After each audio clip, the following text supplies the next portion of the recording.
Shout out mga kabakal. Welcome tayo dito sa Building. So magbibigay tayo ng karagdagang kaalaman, diskarte sa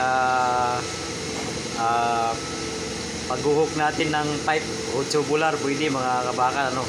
Kung wala tayong pang-heating o kaya pang-binding, eh mano-mano natin gawin, magagawa natin, makakapag-hook tayo sa gusto natin mga kabakal. So hindi na kailangan natin ng elbow, no. So ang ginagawa ni kabakal ay hamba lamang, kaya kunting hook lang o hamba lang mga kabakal, pipe yung ginagawa natin, no, by 2. So may dalawang diskarte tayo sa pag-hook mga kabakal na di na kailangan ng itingin o pang binding natin, ano mga kabakal, kung wala tayong machine na mismong pang hook sa ating pipe mga kabakal. So tara, samahan nyo si kabakal mga idol. So ituturo ko sa inyo ang simpleng diskarte.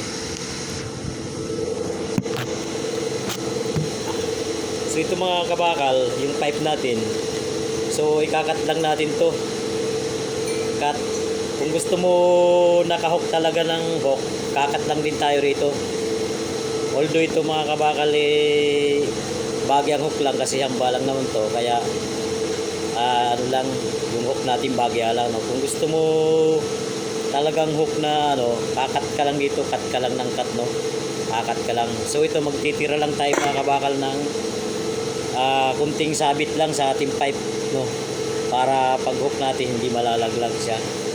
So ito mapapansin nyo mga kabakal, ayan, pansin nyo. So ngayon pag nakat natin ito mga kabakal, so ito lang natin ng ganun, i-hook lang natin to siya, no. Ayan, ayan, so ayan, ayan. So kung gusto pong pa ng talagang hook na hook mga kabakal, ibubuka lang natin to siya. Kung gusto mo hook na hook mga kabakal, kakat ka lang ulit ito. Kakat ka pa ng para mahaba ang hook gusto mo. Ganun lang gagawin mo, cut ka lang that. So ngayon, pagtaos na ang cut, susukatan na natin ito mga kabakal ng pangsara. Maggasara na tayo, no. Susukat lang tayo ng pansara. Sukat. So tatabas lang tayo uli ng pipe. Kung anong sukat dito, siyempre paliit ito mga kabakal, no. Tatabas lang tayo. Ngayon sasaraduhan lang natin mga kabakal. So tayo may naka-prepare na tayong tinabas dyan mga, para maipakita natin na mabilisan, hindi masyadong mahaba yung video natin, mga kabakal.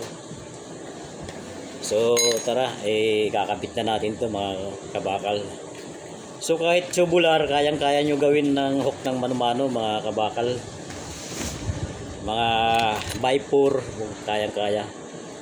So ito ngayon, dumidepende dito mga kabakal kung magkakaroon tayo ng gap penetration, kasi mas maganda pagka may gap tayo penetration,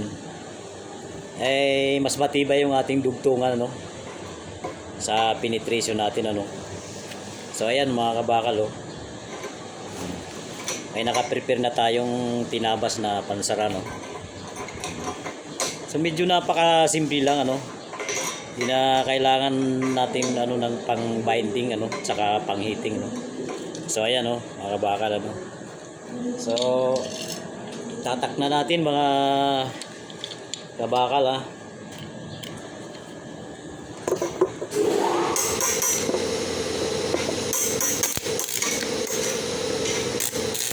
So ito mga kabakal ay naka-prepare na to. Mayroon tayong gap na agad, automatic na may gap na tayo. Kumbaga penetration na agad to, penetration na agad to mga kabakal. So ibinuka pa natin para makapag-hook pa tayo ng mas bongga. Ayan, napakasimple lang mga kabakal, simple lang. Ayan, ayan, So magkakaroon na tayo ng gap ngayon, Ayan, ngayon mga kabakal, itatak na natin to.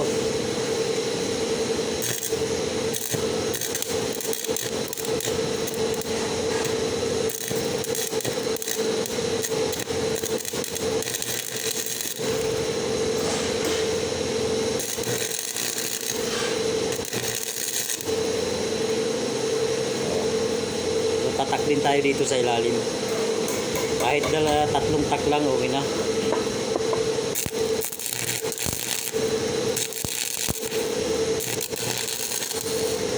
Para pag nagsulit tayo mga kabakal ay hindi gagalawas masyado yung ating ano.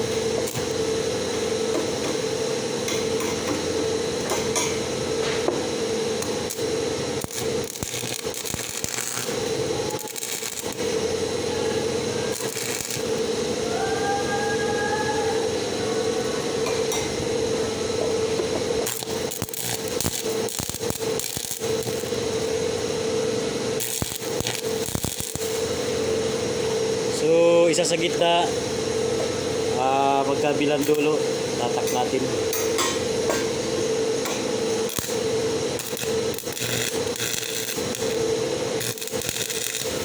So ayan mga kabakal, kung mapapansin nyo mga kabakal, mayroon na agad tayo matik na gap. Baga may awang na agad tayo, no? Kasi priority pag nag-ligpit tayo ng pipe, laging may gap yung penetration lagi kasi para mas matibay yung ating ligpunan. O yan. Kung gusto mo naman 0-0 yung pangsara mo mga kabakal, tulad dito medyo ano siya, nagpangabot, gagrind lang din natin siya o kaya ikakatingin natin bahagya, no? Para yung awang niya ay lumaki, no? So kung gusto mo talaga saktuhan yung nilagay mo pang sara, pahabulan mo na lang siya ng awang.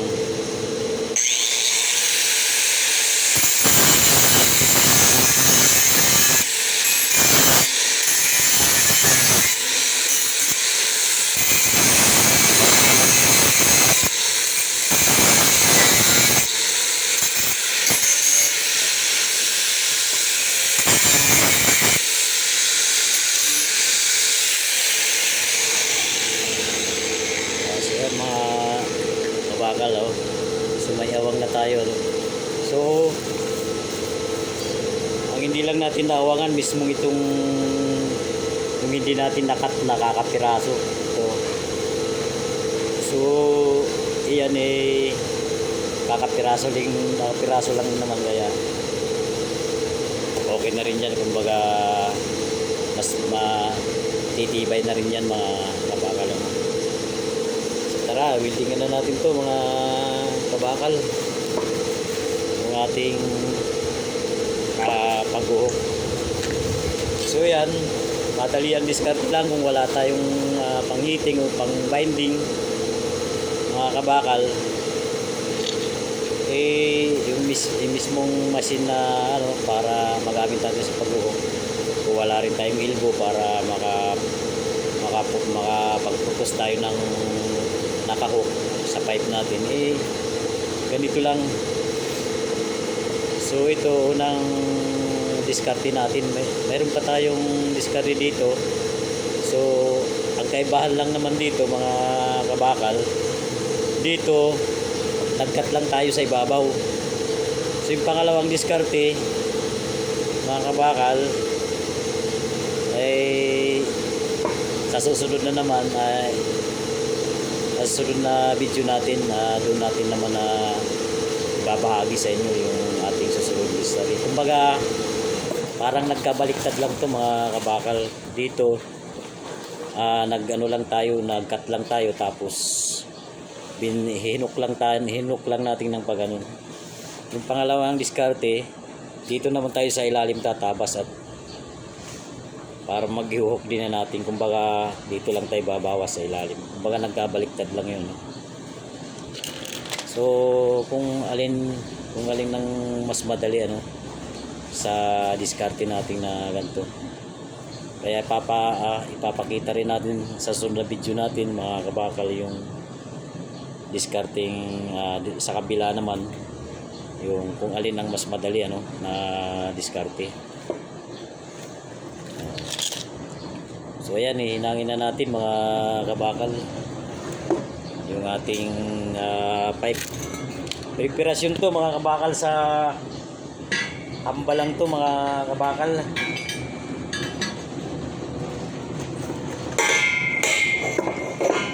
Siyempre bago tayo maghinang magano tayo ng amas mga kabakal ano.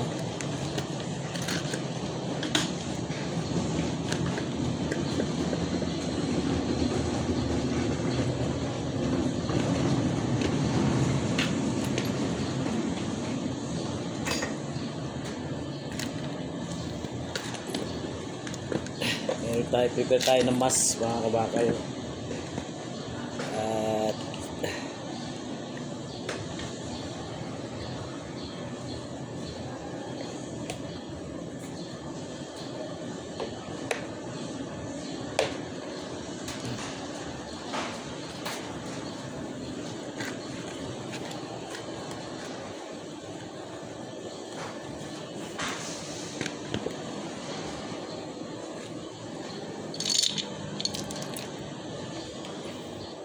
At nga pala mga kabakal, saglit lang nga pala no. Meron pala tayong visitor dito sa pwesto natin, sa art building natin sa pwesto. So pakikilala natin sa inyo muna mga kabakal. So ito yung nanggaling pa sa Pampanga mga kabakal. Si instructor na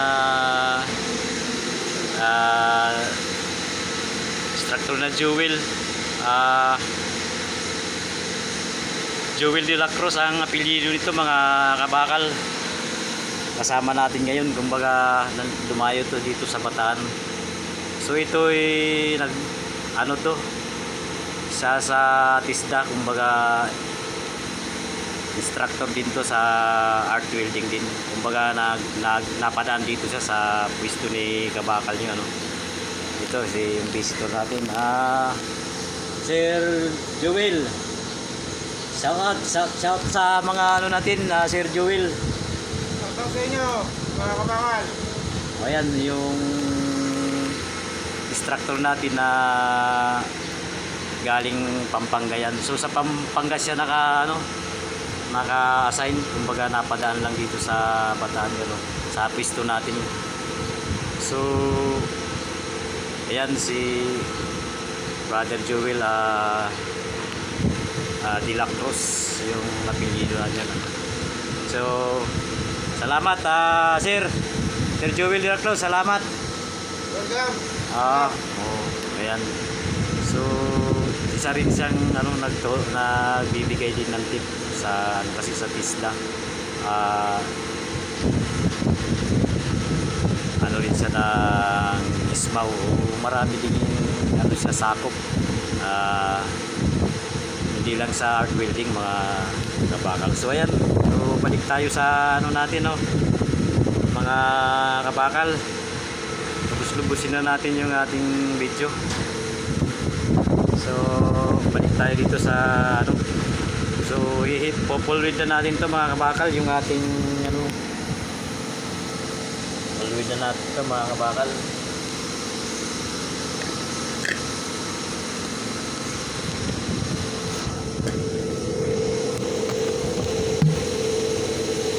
So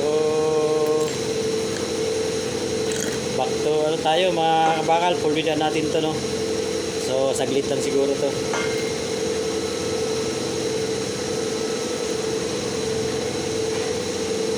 Tingnan mo nga yun kung ano, Sir ano ba yun? Kala ko si Sir YD. Ano nga? Kamukha? Hindi naman siguro. So ayan, full width na natin to mga ha.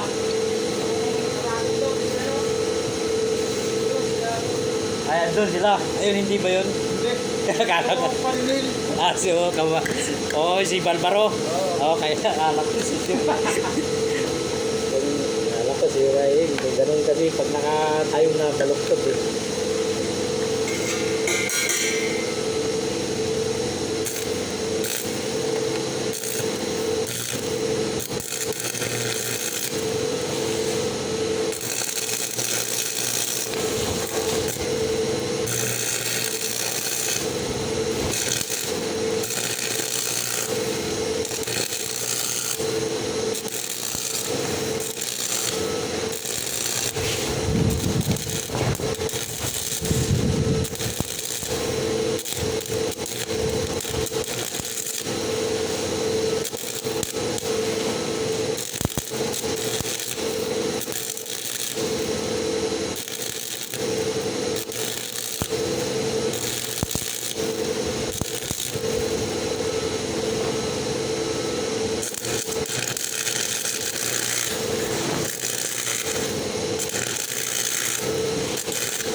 kabakal at tabi lang kayo. Malapit na tumatapos.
Alright.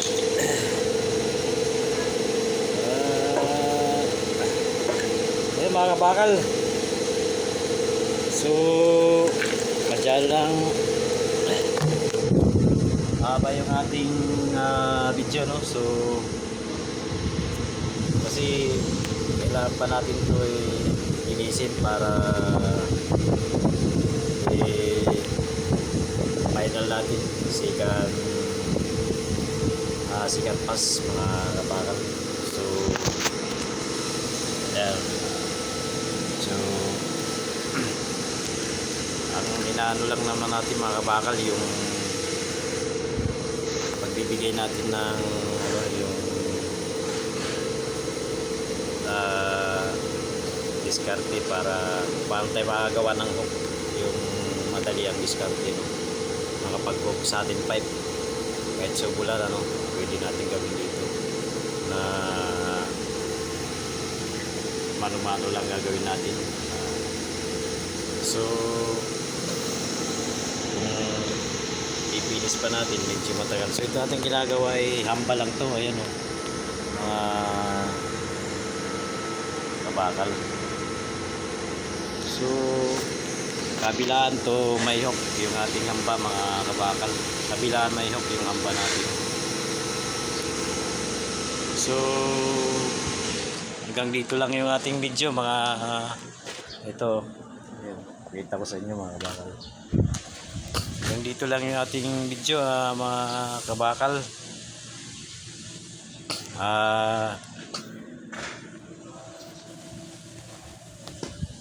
Mag-i-share na lang yung ating video, ano, at sa mga sumusuporta kay Kabakas o kabakal natin, no. Huwag tayong Salamat sa pagsuporta ninyo sa ating pagbibigay ng kaalaman sa ating art building, Ismaw. So tuloy-tuloy lang tayo magbibigay ng kaalaman sa ating Ismaw, mga kabakal. At para na tulong tayo sa kahit sa ganitong pagbabahagi natin ng maliit na kaalaman sa Ismaw, sa ating art building, masaya na si kabakal nyo na nakapagbahagi tayo. So lalo na kung tayo lalaki yung ating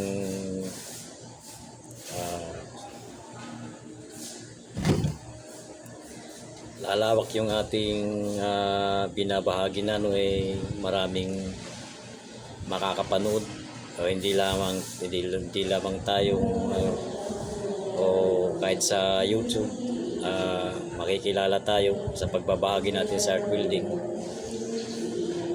Kaya maraming salamat sa inyo sa walang sawang panonood sa ating video at supportan nyo kay kabakal, mga kapalo, mga kabakal.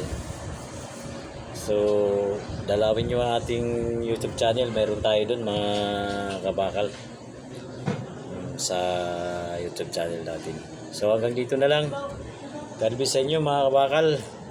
Ingat kayo palagi. Paki-share na rin ang ating video mga kabakal, at paki-follow na rin para naman mas maraming marating yung ating video, o maraming makapanood sa ating video para sa pagbibigay natin sa ating art building ng kaalaman. So ayan lang, God bless. I love you mga kabakal. Ingat kayo parati. Salamat. God bless. Salamat. Bye bye na mga kabakal.